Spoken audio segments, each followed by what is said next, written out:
Et puis on revient sur ce rassemblement hier soir à Tours qui fait polémique, celui de Vox Populi, un mouvement d'extrême droite très décrié par les antifascistes.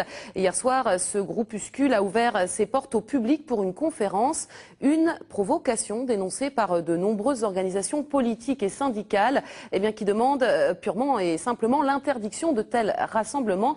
Denis Gannet et Nicolas Metauer. D'un côté du quartier des Halles de Tours, un groupe composé par l'extrême de la gauche et des antifascistes. Plus d'une centaine. À l'opposé, une soixantaine de sympathisants du mouvement autonome Vox Populi. Un mouvement à l'extrême de la droite dont la cellule locale s'appelle les Loups Turons. C'est la venue pour une conférence de Philippe Vardon sur son livre « Éléments pour une contre-culture identitaire » qui indigne les antifascistes. Pour nous, c'est intolérable que Vox Populi puisse faire des apparitions sur la voie publique. Malheureusement, c'est autorisé par la préfecture et la mairie de Tours. Donc nous sommes plusieurs organisations et individus à se mobiliser contre la présence des néo-nazis parce que leur idéologie est franchement néo-nazie. Au début, c'était juste fascisant. Maintenant, ça va beaucoup plus loin.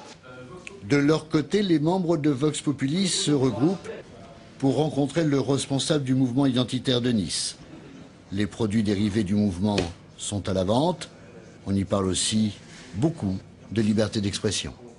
Je rappelle que mon mouvement est déclaré en préfecture, que nous ne manifestons pas cagoulés dans les rues, contrairement à ceux qui s'opposent à nous.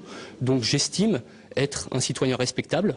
Et puis que mes militants aient le droit de se former, de s'informer en 2011 sur la vie politique et culturelle qui compte beaucoup dans leur parcours humain, politique et social. Entre les deux, la police. Mais il n'y a eu aucun débordement, ni d'un côté ni de l'autre. Chacun est resté dans son espace.